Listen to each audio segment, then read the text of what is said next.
அனைவருக்கும் இதயம் மந்த்ராவின் விநாயகர் சதுர்த்தி வாழ்த்துக்கள். 234 நம்ம போட்டோம், அறிவிக்கல. ஒன்னு ஒன்னா சொல்லிக்கிட்டே வர. நீங்க இங்க எல்லாரும் எதிர்பார்ப்பா? 134 நான் வந்து டெல்லியில தெரிய வரும்ல. இல்ல சீமா எங்க போட்டிடுறாரு? இல்ல போட்டிடுறது எங்கன்னு தெரிய வந்துருங்களா? அப்பதான் சொல்லுங்க சார். இப்ப பாஜக என்ன சொல்றாங்கன்னா, பிரதமரே வந்து இந்த 130வது சட்ட திருத்தத்துக்குள்ள வந்துடுறாரு, அத பதவி நிற்கிறத வந்து பிரதமரே தன்னை இணைச்சுக்கிறாரு. இது வந்து எல்லாருக்கும் பொதுவான ஒரு சட்டமா தான் கொண்டு வரோம். நாங்க ஆட்சி விட்டு போனாலும் எங்களுக்கும் அது பாதகமா தான் இருக்கும், அதெல்லாம் நாங்க கணக்குல எடுக்கல அப்படின்னு இந்த சட்டத்தை பத்தி பாஜக ஒரு விளக்கம் கொடுக்குறாங்க. சட்டத்தை செயல்படுத்திட்டு உடனே அவங்க எல்லாம் பதவி வரும். ஏன்னா எந்த வழியில குஜராத் கலவரத்துல ஐயா மோடி அவர்களுக்கு ஐயா அமித்ஷா அவர்களுக்கு தொடர்பு இல்லைன்னு நீதிமன்றம் சொல்லியிருக்காங்க. அதை நீங்க ஏற்கிறீங்களா? ஒரு நாட்டை, ஒரு மாநிலத்தை ஆளுகிற முதல்வருக்கும் உள்ளாட்சித்துறை அமைச்சருக்கும் தெரியாம கலவரம் நடந்துச்சுங்கிறத நீங்க ஏற்கிறீங்களா? அப்புறம் நீ எங்கெங்க ரைடு போட்டீங்களா அங்கெல்லாம் இடி ரைடு போட்ட இடத்துல பணம் வாங்கிருக்கல இல்லையா? அதிகமா எலக்ட்ரல் பாண்ட்ல அதிகமா காசு வாங்கினது எந்த கட்சி சொல்லு. இப்ப மகாராஷ்டிரால நீங்க ஆட்சி அமைச்சிருக்கீங்க, 42 எம்எல்ஏக்களுக்கு ஒரு ஆளுக்கு 30 கோடி கொடுத்திருக்கீங்களா இல்லையா? இது ஊழல் லஞ்ச கணக்குல வராதா? இதெல்லாம் எந்த கட்சி யாரு பேசணும்னு இருக்குல்ல.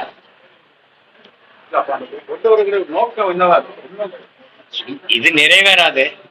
திசை திருப்பி அது ஒரு விவாதத்தை கொடுத்து வேற பக்கம் கவனம் போகாம இதுலயே கொஞ்ச நாள் சுத்திட்டு இருப்பாங்க.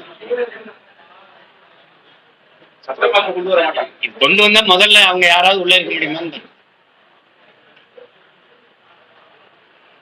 உங்களுக்கு புரியுதா? மாநாட்டுல 2 பேர் இறந்து போயிட்டான், ஒரு 2 பேர் சீரியஸா மருந்து அரசாங்க பண்ணிருக்கிறான். இதுவரை யாரும் வந்து பார்க்கல. இதுவரை யாருமே கட்சி யாருமே வந்து கண்டிப்பா பார்க்கல. இல்ல மரணம் வந்து ஒரு கட்சி மரணம் அப்படின்னு நம்ம பார்க்க முடியாது. அது ஒரு மனித மரணம் தான். நியாயமா எல்லாருமே பார்க்கணும், நானும் தான் போய் பார்க்கணும். அதான் பேசிட்டு கூடாது. துயரம் அது எங்க நடந்தா என்ன, அது யாரு? நீங்க பைபிள் என்ன சொல்லுது? நீ நற்காரியத்துக்கு விருந்துக்கு நீ போகலைனாலும் உன்னுடைய துக்கத்துக்கு நீ போகணும். ஏன்னா அது மாதிரி துக்கம் உனக்கும் வரும், அதை நீ கடந்து போகணுங்கிறது அது உனக்கு கற்பிக்குங்கிறது. அது மாதிரி நற்காரியத்துக்கு நீங்க பொறியில இருக்கு, துக்காரியத்துக்கு துயரத்துக்கு நீங்க போய் பங்கேற்கணும். அதுதான் மனித மரணம். நீங்க மகிழ்ச்சியா இருக்கும்போது நான் தேவைப்படாம இருக்கலாம், ஆனா நீங்க துயரத்தில் இருக்கும்போது ஒரு தோல்ல கை வைக்கிறதுக்கு ஒருத்தன் வேணும். அதனால அது கட்சி அது போய் பார்க்கலன்னு நம்ம குற்றப்படுத்தணும். நானும் தான் பார்க்கல, எம்எல்ஏன்னு தவறு இருக்கு, போகணும். ஒரே ஓட்டமா இருக்குன்னா போகணும். சார், இப்ப எல்லா தலைவர்களுக்குமே ஓரளவு பாதுகாப்பு இருக்கு. இந்த விஜயோட பவுன்சர்கள் ரொம்ப மோசமா நடந்துகிட்டதா ஒரு குற்றச்சாட்டு வைக்கிறாங்க. விஜய் மேல கூட வழக்கு பதிவு பண்ணியிருக்காங்க. பவுன்சர்கள் தாக்குனதுனால அவர் மேல வழக்கு பதிவு பண்ணியிருக்காங்க. இதை எப்படி பாக்குறீங்க சார்? அந்த இடத்துக்கு நான் வரல. அதாவது அவங்கவுங்க விருப்பம், அவங்கவுங்க பாதுகாப்பு கேட்டுப்பட்டு இருக்கிறாங்க. என்கிட்ட கேளுங்க, எனக்கு தேவையில்லை. ஏன்னா நான் தான் இந்த நாட்டுக்கு பாதுகாப்பு. எனக்கு பாதுகாப்பு தேவையில்லை. சொந்த தாய் மான் வச்சேன் அண்ணன் தம்பியை பாக்குறதுக்கு ஒரு பெரிய கூட்டத்தோட வர்றதில்லை. இப்போ யார பாதுகாக்க நீங்க அரசியல் கொண்டு எல்லாரும் தலைவர்களுக்கே பாதுகாப்பு இல்லைன்னு பாதுகாப்பு கேட்டுப்பட்டுக்கிட்டா சாதாரண குடிகளுக்கு என்ன? இப்ப பாதுகாப்பற்ற ஒரு நாட்டுலதான் நீங்க எல்லாம் தலைவரா இருக்கீங்க. அதுக்குதான் தலைவரா வந்திருக்கீங்க. நான் கேக்குறது உள்வாங்கிக்கிறீங்க. நீங்க வேற ஏதாவது நாட்டுக்கு புரியல பாதுகாப்பு கேட்குறீங்க. சொந்த நாட்டு இதுக்கு முன்னாடி அப்படிலாம் வாழ்ந்தது இல்லைன்னு சொல்லாதீங்க. எங்க தாத்தைங்கெல்லாம் அப்படிதான் வாழ்ந்தாங்க. உங்களுக்கு தெரியும், குறிப்பா காமராஜ். நீங்க எடுத்து கூட படிக்க வேண்டிய படத்தை போட்டாலே இருக்கு. ஒரே ஒரு பாதுகாப்பு வண்டி சைரன் எழுப்பி போலீஸ் வண்டி போனதுக்கு இங்க வா நில்லு, என்னது ஐயா நான் செத்தா போயிட்டேன் முன்னாடி சங்குதி போயிட்டு இருக்க, ஏப்பா போப்பா தண்ட காசு போய் போலீஸ் ஸ்டேஷன்ல வண்டியை நிறுத்து, வண்டி ஓட்டு பார்க்கணும். சொந்த ஊருக்குள்ள போறதுக்கு எதுக்கு பாதுகாப்பு? என்னைய மக்கள் தாக்கி அடிச்சிருவான்னா அப்ப நான் மக்களுக்கு எதிராக இயங்கிருக்கேன் தானே. ஓட்டு கேட்கும் போது நீங்க இப்படி வர முடியாதுல்ல. ஓட்டு கேட்கும் போது ஆரத்தி தட்டை அப்படி காட்டுறாங்கல்ல, அங்க எங்க ஆத்தா ஆட்சிக்கு வச்சிருக்கீங்க, நீ பயப்படல. கூட்டத்துக்குள்ள போய் இது பண்றீங்களா, அப்ப கட்சி வச்சு குத்திடுவானியா, நீ பயப்படல. பதவிக்கு வந்துட்டா பாதுகாப்பு தேவைப்படுத்த ஏன் ஒண்ணும் பேச மாட்டேங்கிறீங்க? கேள்விகளை நீங்க தான் கேட்கணும்னு ஒண்ணும் இல்ல.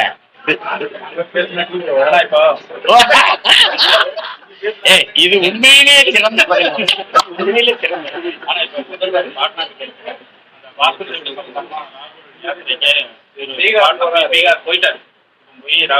அதே இத 60-70 லட்சம் வாக்கை வட இந்தியாவுக்கு எல்லாருமே திருநவங்க தான். இப்ப நான் உங்களுக்கு வந்து சொல்றேன், ஈரோடு கிழக்குல என்னுடைய வாக்கு 20,500 தானா? நான் 16 விழுக்காடு தான் தொட்டிருக்கேன்.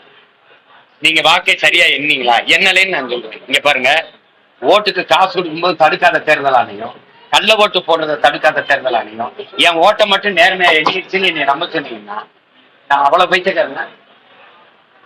சொல்லுங்க, நீங்க சொல்லுங்க. இப்போ நீங்க வட இந்தியால இந்த பிஜேபி 70-80 லட்சம் வாக்கை ஏமாத்தி வென்றிருக்குன்னு நீங்க சொல்லும் போது அங்க ஒருத்தர் உட்கார்ந்து 9,500 வாக்குக்கு மேல குளத்தூர்ல நீங்க ஏமாத்தி தான் ஜெயிச்சிருக்கீங்கன்னு ஒருத்தன் பேட்டி கொடுத்தான்ல. ஒருத்தர் ஒரு பொறுப்புள்ள ஒருவர் சொல்றாருல, அதுக்கு பதில் வச்சிருக்கீங்க. ஒண்ணு தெரிஞ்சிருச்சு, அவன் சொல்றான் நீ ஏமாத்தினான்னு, நீங்க சொல்றீங்க அவன் ஏமாத்தினான். ஒண்ணு ஏமாந்தவங்க நாங்க என்ன செய்யணும் தெரியாம முழிச்சுக்கிட்டு இருக்கோம்.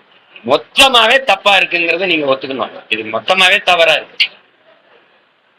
இப்ப காங்கிரஸ் ஆட்சியில் இருக்கும்போது நேர்மையா வாக்குப்பதிவு நடந்தது, நேர்மையா இருந்தாங்கன்னு சொன்னீங்க. நீ அப்படின்னா நீ இந்த வாக்கு எந்திரத்தை தூக்கி வீசு, நீ மறுபடியும் வாக்கு சீட்டு முறைக்கு வான்னு பேசிட்டு நேர்மையால. உலகத்துல எந்த நாட்டுல வாக்கு எந்திரம் இருக்கு? எந்தெந்த நாட்டுல இருக்கு? இந்த வாக்கு எந்திரத்தை தயாரிச்சு கொடுக்குற ஜப்பான்ல இருக்கா? மைக்ரோ எலக்ட்ரானிக் சிப்புங்கிற நிறுவனம் தயாரிக்குது, இந்திய எலக்ட்ரானிக் கார்பரேஷன், ரெண்டும் சேர்ந்து தயாரிக்கிறேன்றீங்க. ஜப்பான் இதை பயன்படுத்துறான். America, Australia, Russia, France, Germany, ஐரோப்பிய நாடுகள், இல்ல பிரிட்டன், நாகரிகம் அடைந்த நாடுகள். கம்ப்யூட்டர் உலகம்ங்கிறவனே டிஜிட்டல்னு பேசிக்கிறது இல்ல. நீ தான் டிஜிட்டலுக்கு வந்துட்டீல. சரி, இந்த எண் இந்த இதுக்கு வந்துட்டீல, கட்டணா கட கட கட கட கட கட கட கடன்னு சொல்லிடுதுல. அதையே 42 நாள் பெட்டியை கொண்டு ஒரு பள்ளிக்கூடத்துல பூட்டி வைக்கிறேன், தட்டி சொல்லிட்டு போக வேண்டியதானே. அப்ப நான் உள்ள வச்ச பெட்டி அதே பெட்டி இருக்கும்னு நான் 42 நாள் நாங்க என்ன அருவாக்கம் போட போய் காவல் காக்குறதா? நீ நிறுத்துற போலீஸ், நீ நிறுத்துற போலீஸ், ஓம் போலீஸ், நீ கொடுக்குற சம்பளம், அவன் நீ வைக்கிற பெட்டியை உள்ள வச்சுட்டு அங்க இருக்கிற பெட்டியை எடுத்துட்டு வர மாட்டான்னு நான் நம்பவா? எத்தனை கேள்வி இருக்கு. கேட்டே இருந்தா நீங்க கேள்வி கேட்கிறீங்களா, நான் கேள்வி கேட்கிறேன்னு தெரியாம போயிடும். மாநாட்டுல 5 லட்சம் பேர் கூடனா 10 லட்சம் பேர் கூடுனாங்க. இதனால நாம் தமிழர் கட்சிக்கு வாக்கு வங்கி பாதிக்க எனக்கு ஒரு ஓட்டு கூட இல்ல. ஏன் இப்படி ஏதாவது அதுக்கு போவாதீங்க, அது விடுங்க. அது நான் இவருங்க பதர்களுக்குள்ள மணியை தேடல, நானே உழுது விளைய வச்சு நல்ல நெல்மணிகளை அறுவடை செய்யணும். என்னோடது இங்க பாருங்க, வீரி மிக்க பதர்கள், காத்தடிக்க திசையெல்லாம் பறக்கிறவங்க, புயலே அடிச்சாலும் அதே இடத்துல கிடைக்கல வீரிய மிக்க நெல்மணி. நீங்க விவசாயி தானே, ஒரு நெல் எத்தனை நாத்து வரும்? ஒரு நாத்து. அந்த நாத்தங்கால இருந்து நிலத்தில் நடும்போது எத்தனை நாத்தா பிரியும்? 80, குறைஞ்சது 80. ஒரு கதிருக்கு 20 நெல் எத்தனை வருது? எத்தனை வருது? 1600 நெல்மணி. ஒரு நெல்மணி 1600 நெல்மணி. அப்படி ஒரு மகன் 36,50,000 நெல்மணியை அறுவடை செஞ்சிருக்கோம். 36 லட்சம் நெல்மணி, அது எத்தனை லட்சம், எத்தனை கோடி நெல்மணியை அறுவடை செஞ்சோம். நீங்க அதை தான் பார்க்கணும். நான் வச்சிருக்கிறது விதை நெல், நீங்க வச்சிருக்கிறது என்ன நெல்லுன்னு நீங்க தான் சொல்லணும். கூட்டத்தை பார்க்காதீங்க. பிப்ரவரி 7ஆம் தேதி நான் ஒரு மாநாடு போடுவேன். யார் கூட்டம் பெருசா இருக்குன்னு பார்ப்போம். அன்னைக்கு மாநாடுங்கிறது இங்க பாருங்க, மாநாடுங்கிறது எப்படி நடத்துங்கிறதுக்கு இந்திய பெருநிலத்துக்கு ஒரு படிப்பினையை கொடுப்பேன். மாநாட்டுல ஒரு தலைவன் எப்படி உரை நிகழ்த்தணுங்கிறது ஒரு படிப்பினையை கொடுப்பான். மாநாடுனா என்னன்னு சொல்லுவான். புரியுதா உங்களுக்கு? அது கொஞ்ச நாள் தான் இருக்கு. பிப்ரவரி திருச்சியில 7 சார் ஒரு மாநாட்டுல மறைந்த தலைவர்களோட பெயரை சொன்னா வாக்குகள் கிடைச்சிருக்காங்க. குறிப்பா நான் சாவிக மாவட்டத்துல எம்ஜிஆர் பாட்டை பாடுறாரு, எம்ஜிஆர் பேசுறாரா, விஜயகாந்த் பேசுறாரு, இது மூலமாவே வாக்குகள் கிடைச்சிருக்கோம். என்கிட்ட கேட்கிற அதே கேள்விய நான் உங்ககிட்ட கேட்கிறேன், ஒரு தம்பியா நினைச்சு. இதன் மூலமா வாக்குகள் கிடைச்சிருமா? கிடைச்சிருமா? இதுதான் நாம என்ன சொல்றோம், நீங்க என்ன சொல்ல வரீங்கிறதுதான் இருக்கு. அந்த தலைவர்கள் வாக்கு தான் அந்தந்த கட்சிக்கு இருக்கே தம்பி. அது இங்க பாருங்க, அதுக்கு ஒரு தனி இடம் இருக்கு. அந்த இடத்துல வச்சு நீங்க என்ன கேட்கிற கேள்விகள் எல்லாம் அங்க வச்சு பேசிக்கிறோம். இப்ப வேற ஏதாவது கேள்விகள் ஆக்கப்படும். சரி, இப்ப ஒரு முதல்வர் முதலீடுகள்லாம் இயற்கைக்காக வளர்க்கப்படுறாரு. ஏற்கனவே ஈர்த்து வந்த முதலீடு எங்க? இந்த கட்சிகள் இந்த வாக்கு செலுத்துற முறையில் முறைகேடுங்கிறத ஆதாரத்தோட நிரூபிக்கிறாங்க, பேசுறாங்க. அப்ப இதுல முறைகேடு நடக்க முடியுதுன்னா நீங்க வாக்கு எந்திரம் வேணா, வாக்கு சீட்டு முறைக்கு வாங்க சொல்லணும். அதையே இந்த திமுக காங்கிரஸ் வலியுறுத்த மாட்டேங்குது. நேற்று நீங்க செஞ்சதை இன்னைக்கு பிஜேபி செய்யுது, இன்னைக்கு பிஜேபி செய்யறத நாளைக்கு நீங்க செய்வீங்க. சரிதானே? இப்ப தேமுதிக கூட என்ன சொல்லியிருக்காங்கன்னா, கூட்டணி ஆட்சியை வரவேற்கிறோம் அப்படின்னு பேசுறாங்க. நீங்க தனிச்சுன்னே சொல்லிட்டீங்க, நான் தனியா தான் நீங்க எல்லாருமே ஓரளவு இந்த கூட்டணி ஆட்சியில் தான் நல்லா இருக்குன்ற ரீதியில வர்றாங்க. நாம் தமிழரும் அந்த ரீதிக்கு வர்றதுக்கான வாய்ப்பு இருக்குதா? அதை நான் வரும்போது சொல்றேன். நாங்க தனிச்சுதான் போட்டிடுவோம், தனிச்சுதான் போட்டிடுவேன். தனித்த பெருத்த தமிழர்களுக்கு என்று தனித்த பெருத்த முதன்மையான அதிகாரத்தை நோக்கி தான் நான் ஓடுறேன்.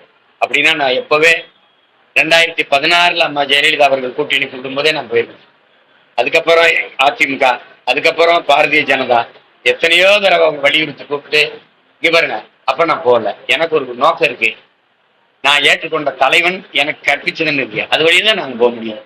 நாங்க திரும்ப திரும்ப சொல்றோங்க, தற்காலிக தோல்விக்காக நிரந்தர வெற்றியை நான் இழக்க தயாராக, தற்காலிக வெற்றிக்காக நிரந்தர தோல்வியை தழுவி கொள்ள தயாராக. நாங்கள் வீழ்ந்தாலும் சரி, எங்கள் இனம் வாழ்ந்தால் போதும். இது எங்க தத்துவம். ஒருவேளை இப்ப நான் தோத்தே போயிட்டேன், உங்களுக்கு ஏதாவது நட்டா இருக்கா? நட்டா இருக்கா? நான் சட்டசபைக்கு ஏன் போலேன்னு யாரும் என்னை சட்டை பிடிச்சி அடிக்கிறீங்களா? நம்பி வர தம்பிகள் என்னை நம்பி வர தம்பிகளை நீங்க என்ன நினைக்கிறீங்க? நான் போனா என்னை கொண்டுருவான். பரவாயில்ல, நான் கூட்டணின்னு வச்சேன்னா நான் மட்டும்தான் நிக்கணும், எல்லாரும் போயிடும். இந்த பண்ணியும் பீதிங்கன்னு சொல்லலாம். புரியுதா உங்களுக்கு? நான் இல்ல புலின்னு நம்பி வாரான். அது புரியுதா உங்களுக்கு? நீங்க ஒண்ணு தெரிஞ்சுக்கிறீங்க, சுதந்திர பசி கொண்ட மக்களை சோற்று பசி ஒண்ணும் செய்யாதுன்னு எங்க தலைவர் சொல்றாரு. வீர சுதந்திரம் வேண்டி நின்றார் வேறொன்று கொள்வாரோங்கிற எங்க பாட்டன் பாரதி. இப்ப நாங்க கொண்டிருக்கிறது சுதந்திர பசி, சோத்து பசி இல்ல, வயிற்று பசி இல்ல, வரலாற்றின் பசி. அதனால இதுவே என்னங்க நீங்க, நான் உங்களை ஒண்ணு கேட்கிறேன், கூட்டணி வச்சு வென்று போனவர்கள் செய்தது, இவங்க எல்லாம் உறுப்பினர் வச்சிருக்காங்கல்ல உள்ள கூட்டணி கட்சிகள் செய்தது ஒரு பிரச்சனைக்கு சொல்லுங்க, ஒண்ணு சொல்லுங்க, என்ன சொல்லுங்க. அதே நானும் போய் அந்த சும்மா உட்காந்து மேசை தட்டுறதுக்கு வீட்டுல சாணியை தட்டலாம், 2 ஏழு தட்டியாவது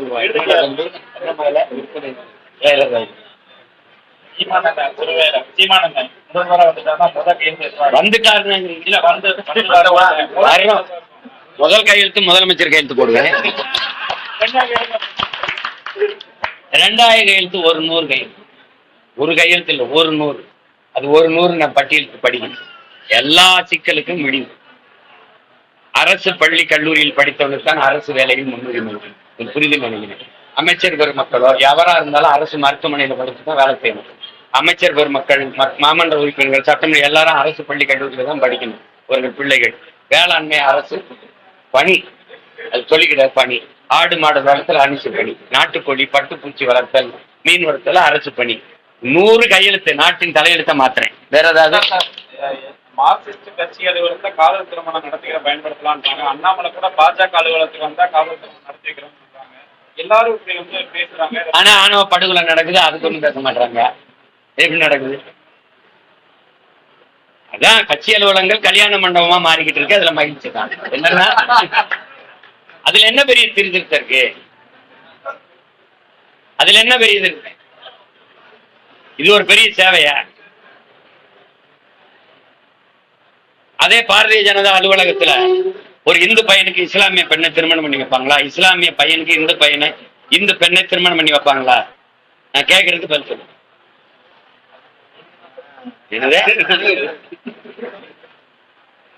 ஏதாவது பேச்சு தெரியல. மார்க்சிஸ்ட் அலுவலகத்துல ஒரு உயர் சாதி பையனுடைய பொண்ணுக்கு, உயர் சாதி பொண்ணுக்கு, தாழ்ந்த சாதின்னு சொல்லி இருக்கிற அந்த சமூக கட்டமைப்பு பையனை அங்க திருமணம் செஞ்சு வைப்பாங்களா? வச்சா அந்த சாதி ஓட்டு விழாது. அதானே? நீங்களும் உங்க சேவை போங்க, ஏதாவது சொல்லுங்க. வேற என்ன சொல்லுங்க? இதெல்லாம் ஒரு பிரச்சனை இல்லை தம்பி, அதெல்லாம் நடக்குது. அதுக்குள்ள போய் வாய் வச்சு அதை அரசியல் ஆக்காம இருந்தாலே சமூக. என் கட்சியில தம்பி இந்த பொது தொகுதியில தாழ்த்தப்பட்ட ஒரு தங்கச்சியை நிறுத்தணும்டா. ஆதி தமிழர்ல ஒரு தங்கச்சியை நிறுத்தணும். உன் மனைவியை நிறுத்த மாட்டான? இல்லைன்னா என் மனைவி வேற சமூகம்ங்கிறாங்க. தங்கச்சி உன் கணவர், என் கணவர் வேற சமூகம். பல்லாயிரக்கணக்கில் என் பிள்ளைகள் இந்த இதெல்லாம் மறந்து போய் வாழ்றாங்க. அது அமைதியா தான் போய்கிட்டு இருக்கு. அங்க போய் நீங்க ஒரு கல்ல எறிஞ்சவன அது கலவரமா இது சலசலப்பா உண்டு பண்ணு. அடிமைக்குத்தணி இதெல்லாம் ஒரு ரொம்ப தேர்தல் அரசியல்வாதிகள் பேசலாம். ரெண்டாவது வருஷமே இப்படி பேசுறாரு. அது அதிகமா இருக்குன்னா மூத்த தலைவர்கள் அணில் ஏன் அங்கிள் அங்கிள்ங்கிறது? அது ஜங்கிள் தானே கத்தணும். அது ஜங்கிள் தான் கத்தணும். அதே அங்கிள் கத்துது. நீங்க இந்த ஏடிஎம்கே எந்த கட்சி எந்த யாருக்கிட்ட இருக்குங்கிறத 4.5 வருஷம் அவரை முதலமைச்சரா இருக்கும்போது நீங்க ஏன் கேட்கல? ஏன் கேட்கல? போன மாநாட்டுல சிஎம் சாரா இருந்தவர் இந்த மாநாட்டுல எப்படி அங்கிளா? நடிகர் விஜய் விநாயகர் சதுர்த்திக்கு வாழ்த்துதான் சொல்றாரு. போன வருஷம் சொல்லலாம், இந்த வருஷம் தேர்தல் நெருங்குதுன்னு விநாயகர் நம்மால் தான் வாழ்த்திட்டு போண்டிதான். அதுல ஒண்ணும் இல்லையே. கமலனுடைய ஆசீர்வாதத்துல அவர் தான் தெய்வமா இருந்தாரு. முதல்வர் அது அவர் விருப்பம்.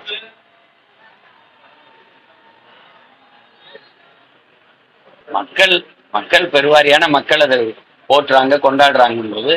போற்றுகிற மக்களுக்கு வாழ்த்து சொல்றதுல ஒரு பிழை இல்லை. அது அவரவர் விருப்பம். அவருக்கு விருப்பம் இல்ல வாழ்த்து சொல்ல சொல்லல, இவருக்கு விருப்பம் இருக்கு வாழ்த்து சொல்றாரு சொல்லல. நாட்டுக்கு மக்களுக்கு இதுல இல்ல பிரச்சனை. சகிக்க முடியாத சொத்து வரி, மின்கட்டண உயர்வு, விலைவாசி ஏற்றம், குடிநீர் தட்டுப்பாடு, வேலை வாய்ப்பின்மை, இதெல்லாம் தான் பிரச்சனை. அதை பேசுவோம்.